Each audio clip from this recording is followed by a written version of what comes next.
Florida, 1996. The night is thick with silence, a stillness that presses down on everything like a heavy, invisible fog. The moon hides behind clouds, leaving the world drenched in darkness. In a quiet suburban neighborhood, a small house stands isolated, its windows dark and unwelcoming. The street is empty. No cars, no footsteps, no sign of life beyond the faint rustling of leaves in the cold wind. Then, suddenly, a scream rips through the night, shattering silence like a jagged knife. It is raw, desperate, filled with terror that chills the bones. The scream echoes down the empty streets, bouncing off walls and fading into the oppressive darkness.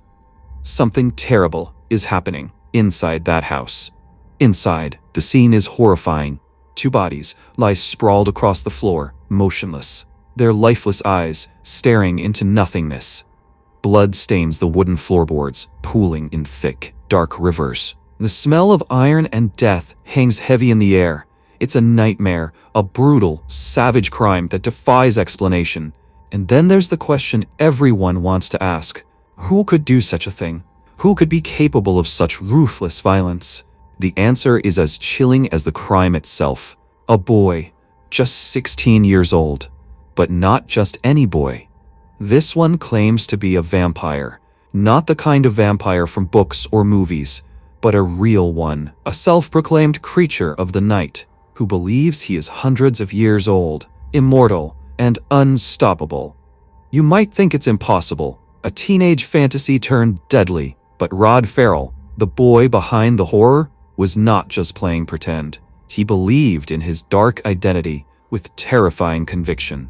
He spoke to invisible spirits, drank the blood of his friends in secret rituals, and called himself a vampire lord.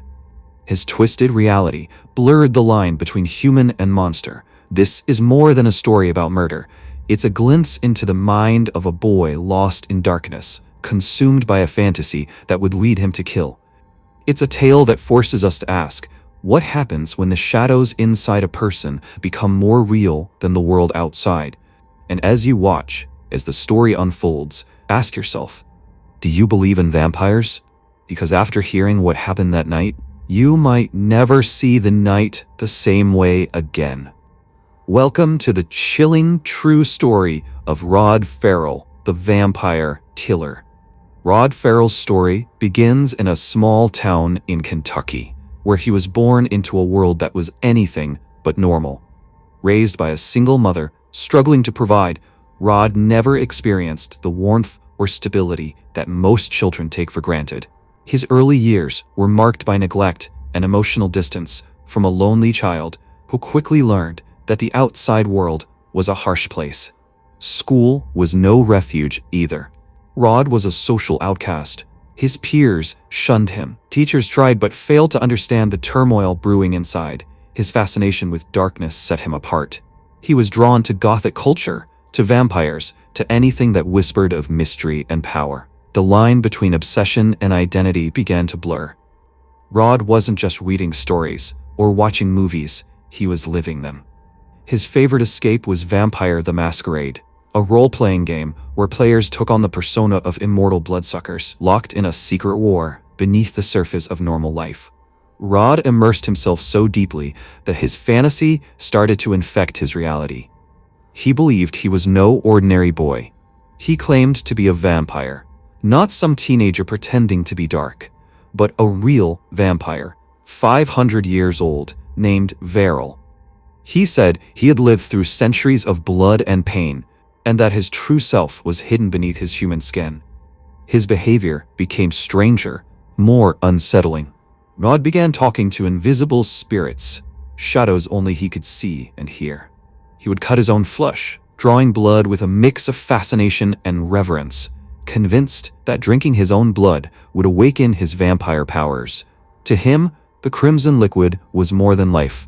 It was the source of eternal power. Friends? Yes, but not ordinary ones. Rod attracted a small but devoted group of teenagers, outcasts like himself, who shared his dark dreams and beliefs. They called themselves the Vampire Clan.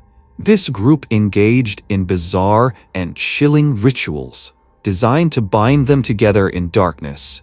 They drank each other's blood in secret ceremonies, a grotesque symbol of their pact. They walked barefoot through graveyards at night, their footsteps silent as death. They marked their bodies with carved initials and symbols, scars that were badges of their allegiance to the night. Rod was not just a member. He was their leader, their self-proclaimed Lord FERRELL. To his followers, he was a powerful figure, a gateway to a world beyond human understanding. They revered him with a mix of fear and devotion. But beneath the surface of this twisted fantasy lay a dangerous reality. Rod's mind was unraveling. His grip on sanity was slipping as his identity became swallowed by the monstrous persona he had created. The boy who once dreamed of escaping his lonely life was now consumed by a darker hunger and thirst, not just for blood, but for control and destruction. The small town whispered rumors about him, strange noises in the night, shadows moving where no one should be, and a growing sense of dread whenever Rod and his clan gathered. Adults felt unease. They sensed something unnatural, something evil lurking behind the eyes of this troubled boy. What would drive a 16-year-old to such extremes? How could a fascination with vampires turn into a real-life horror? The answer lies in a mixture of neglect, mental illness, and a cultural obsession with darkness.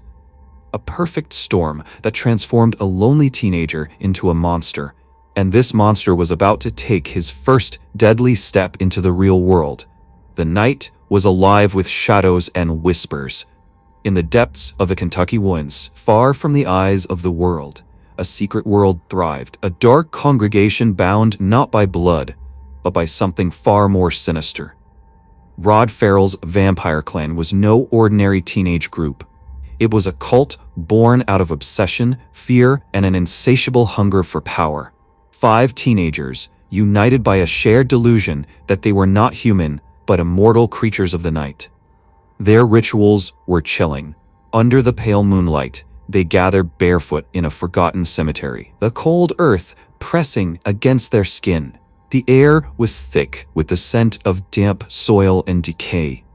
A fire crackled, casting flickering red light on their pale faces. The sound of their laughter was hollow, echoing through the trees like the cackling of ghosts. Each member of the clan had undergone the same terrifying initiation, a blood ritual that sealed their fate. They drank from each other's veins, the sharp sting of metal piercing the skin, the warm rush of blood mingling with whispered promises and ancient oaths. This was no mere game. For them, it was a binding contract, a dark covenant to live forever as creatures of the night, to reject the light and embrace the darkness. Rod stood at the center, his eyes glowing with a fierce intensity. To his followers, he was Lord FERRELL, a being of ancient power and mystery. His voice was cold, commanding. "We are not human," he would say. "We are shadows, hunters, immortals. We are the darkness you fear." The clan's rituals were elaborate and gruesome. They carved symbols into their flesh, each mark a signal of their allegiance. These scars were badges of honor, proof of their commitment to the vampire way of life. They believed the pain connected them to their immortal essence, that it made them stronger, invincible. But the true horror was not in the rituals alone. It was in the transformation of the mind. Night after night, Rod and his followers drifted further from reality, their thoughts consumed by visions of power, death, and eternal night. They whispered to invisible entities, voices that only they could hear. Shadows seemed to move around them, alive and watching. Rod's leadership was absolute. He controlled the clan not just with words, but with fear. He was unpredictable, sometimes violent, sometimes eerily calm. His presence was magnetic, yet terrifying, a boy who had lost himself in a nightmare of his own making. The world outside remained unaware. But rumors began to circulate, strange sightings, odd disappearances, the eerie glow of candlelight flickering through darkened windows. Neighbors spoke in hushed tones about the vampire kids lurking in the woods, about the chilling screams heard at night. Inside the clan, the lines between fantasy and reality dissolved completely. They practiced their vampire powers, stalking like predators, hiding in the shadows, honing their cruelty. The game had become deadly serious. Rod's declaration that he was 500 years old wasn't just a claim to him, it was the truth. He believed his soul was ancient, trapped in a teenage body. The clan members looked to him as a prophet, a dark messiah who would lead them beyond the limits of human existence. But the clan's dark world was about to collide with reality in the most violent way imaginable. Their twisted fantasies would lead them to a crime so brutal, so shocking, it would haunt the nation. For the vampire clan, the night was not just a time, it was a way of life. And in their world, death was only the beginning. The night air grew heavier as Rod Ferrell's dark plan took shape. Kentucky was no longer a safe haven. The shadows were closing in, and the fantasy that once sheltered Rod and his vampire clan was cracking under the weight of reality. Rod's obsession was shifting gears, darker, more dangerous. At the center of his plan was Heather Wendorf, a fragile, conflicted young woman whose life was tangled in a twisted web of loyalty and fear. Heather wasn't just any girl. She was the daughter of Richard and Helen Wendorf, the very family that Rod had fixated on. To Rod, Heather represented both a prize and a pawn, a gateway to eternal darkness for his clan. Rod's vision was clear and terrifying: escape the confines of Kentucky, flee to Florida, and make Heather a permanent member of the vampire clan forever, bound to their dark world. But there was one condition: her entire family had to be eliminated to secure their freedom. A chilling vow, made in the coldest corners of Rod's mind. "Heather will join us, or she will die with them," Rod whispered one night, his voice barely audible but filled with deadly conviction. But Heather's role was not as straightforward as it seemed. Was she a willing participant in this gruesome plot? Or was she trapped, a victim, manipulated by the magnetic pull of Rod's twisted charisma? The answer hovered in the dark, unresolved and ominous. On that fateful night, Heather's silence was deafening. She stood at the edge of her family's home, eyes distant and unreadable, as if caught between two worlds. Her heart raced, torn between the love for her family and the terrifying promise of belonging to something dark and eternal. The plan was ruthless, a final act of violence to sever all ties to their former lives. Rod and his vampire clan, fueled by a poisonous mix of delusion and desperation, prepared to cross the line from fantasy into nightmare. As they packed into the stolen car under the cloak of darkness, the atmosphere was thick with anticipation and dread. The clan members were no longer just teenagers playing at immortality. They were on a deadly mission. Heather sat silently beside Rod, a specter in the night, her fate sealed by forces she might never fully understand. The road ahead was long and fraught with danger, not just from the law, but from the darkness that now consumed them all. Rod's voice broke the silence, cold and resolute. "This is our destiny. No turning back." But beneath the surface, cracks had already begun to form. Tensions simmered within the group, secrets whispered in the shadows. A betrayal was brewing, a betrayal that would unravel everything. As the car sped through the night, the haunting question lingered: could trust exist in a world built on blood and lies? Or was this escape nothing more than a descent into an even deeper darkness? The night held its breath, and the nightmare was just beginning. November 25th, 1996, a night that would forever stain the quiet town of Murray, Kentucky, with fear and horror. The vampire clan, led by Rod Ferrell, arrived at the Wendorf residence under a moonless sky, their hearts pounding with a mixture of fear, excitement, and dark purpose. The air was cold and still, as if the night itself held its breath, awaiting the carnage to come. Inside the house, Richard and Helen Wendorf were unaware of the nightmare approaching. Richard, a gentle and hard-working man, was fast asleep in his bed. Helen, his wife, was nearby, unaware that the shadows beyond their windows concealed a storm more terrifying than any they had known. Rod and his followers slipped inside like ghosts, silent but deadly. The house that should have been a sanctuary was about to become a chamber of unspeakable violence. Rod's eyes burned with a ruthless fire as he approached Richard's bedroom. Armed with a metal rod, a weapon stolen from their own desperate preparations, Rod struck with brutal force. Blow after blow rained down, each one shattering bones, crushing flesh, extinguishing life. The sound was sickening, the sick crack of metal against bone, the stifled gasps of a man fighting for his life. But Richard's struggle was futile. The merciless assault left him broken and bleeding, lifeless, on his own bedroom floor. Suddenly, Helen entered the room, her scream piercing the heavy silence. Panic flashed across Rod's face for a moment, then was replaced by cold calculation. She was now a threat that needed to be eliminated swiftly and without mercy. Helen's cries were cut short as Rod turned the weapon on her, striking again and again. Blood sprayed, painting the walls in macabre splatters. The house echoed with a terrifying stillness as Helen's life slipped away. Outside, the vampire clan stood motionless, bound by fear and awe of their leader's savage resolve. Their dark ritual had crossed into a violent reality, a dark transformation from fantasy into nightmare. Heather, watching from the shadows, was silent. Her eyes were glassy, haunted by a girl caught in the jaws of a terrible fate. As dawn crept over the horizon, the Wendorf home lay in eerie silence, a tomb for two souls lost to a darkness they never understood. The community awoke to news that shattered their sense of safety. A brutal double homicide committed by teenagers obsessed with the idea of being vampires.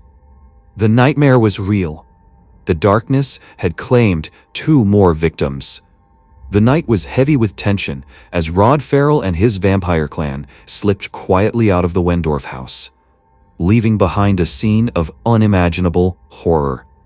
Blood had stained every corner, the echoes of screams still haunting the darkened rooms. But to Rod and his followers, this was not the end. It was only the beginning of their dark pilgrimage. Using the victim's car, they fled into the unknown, the engine's low hum barely masking their pounding hearts. Inside the car, the atmosphere was far from ordinary. Instead of fear or remorse, there was a strange, ritualistic air. Candles flickered on the dashboard, casting eerie shadows that danced across their pale faces. Gothic music filled the cramped space, setting a haunting soundtrack to their flight. Rod, ever the self-proclaimed Lord Verrill, led the group in an unsettling ceremony. They passed around cups of blood, some human, some animal, drinking deeply as if it were sacred wine. Their chants, a mix of whispered curses and declarations of eternal life, melded with the music, weaving a sinister spell that seemed to thicken the very air inside the car. As the miles stretched behind them, the group's sense of reality seemed to dissolve further. Heather Wendorf, the victim's own daughter, sat quietly, her eyes glazed but strangely calm. Was she a willing participant or a pawn caught in Rod's web? The lines blurred, shadows growing darker.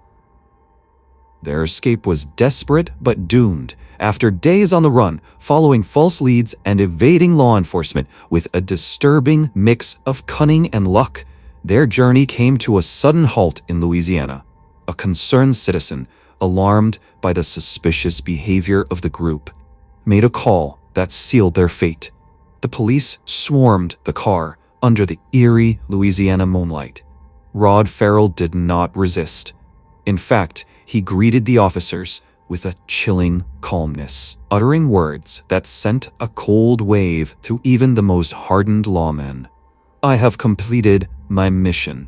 This phrase, cryptic and unsettling, left everyone wondering, what mission? Was it a simple killer's bravado? or the delusion of a boy who truly believed he was something otherworldly. As the handcuffs clicked shut around their wrists, the vampire clan's dark chapter came to a pause. But the nightmare was far from over. The shadows that had driven them were only beginning to cast their longest, deepest darkness. The courtroom was thick with tension, an almost suffocating silence broken only by the cold sound of the judge's gavel. Rod Ferrell, barely 16 years old, sat in the defendant's chair, but the boy before the court was far from innocent or frightened. His eyes gleamed with a strange intensity, a darkness that seemed to belong to something beyond this world. As the prosecution laid out the gruesome details describing the brutal murders of Richard and Helen Wendorf, Rod listened without flinching. His vampire clan's rituals, the bloody ceremonies, the cold-blooded violence, all were confessed in chilling detail. But there was no remorse, no tears. Instead, Rod spoke as if recounting a sacred story. "I am the Lord Verrill," he declared during his testimony, his voice calm and eerily unwavering. "I have belonged to the darkness for centuries. The murders were necessary a rite of passage. I have given grace to those unworthy of life." The courtroom gasped. Even the most experienced attorneys exchanged uneasy glances. Here was a boy, trapped in a delusion so deep it blurred the lines between fantasy and reality. But was it mere mental illness or something darker? Heather Wendorf, who had accompanied Rod on the deadly flight, was also on trial, accused of complicity. Yet the evidence against her was thin, and she maintained her silence, her role shrouded in mystery. Was she a victim or a conspirator? The court never fully uncovered the truth. Throughout the trial, Rod's behavior was unsettling. When the jury delivered the death sentence, a verdict meant to punish the horrific crimes, Rod simply smiled, a cold, knowing smile that sent chills down the spines of everyone present. To the world, he was a teenager, a killer, but in his mind, and perhaps to those who had glimpsed his soul, Rod Ferrell was something far more terrifying. A self-proclaimed vampire, a creature of the night who walked among humans, carrying out a dark destiny. Rod Ferrell's death sentence was later overturned by the U.S. Supreme Court due to legal technicalities. But instead of freedom, he was condemned to life behind cold, iron bars, a prisoner trapped in the very darkness he claimed to serve. Prison life did little to dampen the eerie aura surrounding him. Guards whispered about strange, cryptic letters written in an indecipherable script, signed with the ominous title, Lord Verrill. Rumors spread that he maintained his vampire persona even behind bars, recruiting others into his dark belief system. Inside his cell, Rod was said to perform strange rituals. Alone in the shadows, he would drip his own blood into a small vial, murmuring incantations as if weaving a curse. Some inmates claimed they heard him chanting at night, a low, haunting voice, repeating the words, "I am eternal. The darkness is my home." The prison, a place meant to contain evil, seemed powerless against this teenage vampire lord. Was it madness? A desperate escape from reality? Or was there something else? An actual curse? A supernatural force thriving in the depths of his soul? Former guards who interacted with Rod described feeling an unshakable chill in his presence, as if the very air around him grew colder. One guard admitted, "It's like he's not just a kid. There's something ancient, something wrong. You don't forget eyes like his." Despite the grim reality of confinement, Rod's mind wandered far beyond the prison walls. His letters spoke of eternal night and the blood oath, hinting that his vampire clan, though shattered, still lingered in the shadows, waiting for a day to rise again. The legend of Rod Ferrell, the teenage vampire lord, didn't end with the courtroom. It was just beginning. Behind prison walls, a new kind of darkness was taking root. A curse that might never be broken. When we look deeper into Rod Ferrell's story, a chilling question arises. Was this just the tragic result of a disturbed mind, or something far darker, lurking in the shadows of belief and superstition? Psychologists who studied Rod painted a disturbing picture of a teenager suffering from severe delusions and possibly a psychotic disorder. His obsession with vampire lore, mixed with his isolation and chaotic upbringing, created a perfect storm for his violent break from reality. But the story doesn't end there. Across America, similar cases have appeared of young people enraptured by Gothic culture, obsessed with dark rituals, and drawn into secret groups preaching blood rites and occult practices. The vampire clan Rod led was not unique in its eerie devotion to dark mythologies. Some argue these groups are just troubled teens looking for a misguided escape into fantasy, when reality offers none. But others whisper of real rituals, real blood magic, ancient practices revived in the modern world by those who crave power beyond the natural. From the shadows, elements of black magic, cult influence, and a twisted sense of spirituality blend into a terrifying cocktail. It's a world where games like Vampire the Masquerade cross the line into real-life horror, where fantasy becomes fatal. The question remains, was Rod merely a lost boy or a pawn in something much darker, a ritualistic evil using his fragile mind as a vessel? And if such darkness exists, how many others walk hidden in plain sight, waiting for their moment to emerge? The true horror may not be just in Rod's crimes, but in the unseen forces that inspired them. Was he just a disturbed teenager, or something more? A human or a creature of the night? The chilling reality is this: a young boy could believe so fully in darkness that he would kill to prove it. That belief, twisted by loneliness, obsession, and madness, led to unspeakable violence. But what if it wasn't just madness? What if there really is something out there? Some dark force that whispers in the shadows, waiting to claim more souls. Think about it. How many others might be out there, hiding behind normal faces, nurturing their own dark secrets? How many walk among us, wrapped in lies and pretending to be normal, all the while craving the eternal night?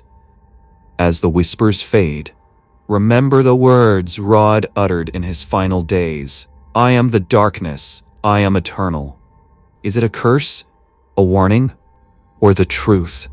If one teenage vampire lord can unleash so much terror, what horrors might the night still hold? You've heard the story. Now it's up to you to decide. So, what do you think? Was Rod Ferrell a victim of his mind? Or was he truly possessed by something sinister? Leave your thoughts in the comments below. We want to hear your theories. If you enjoyed this deep dive into one of America's most chilling true crime stories, hit that subscribe button and ring the notification bell, because we have many more dark tales coming your way. Did you enjoy this content? Share your thoughts in the comments below. Support us with a like and subscribe so our channel can reach more people. Thanks for watching until the end.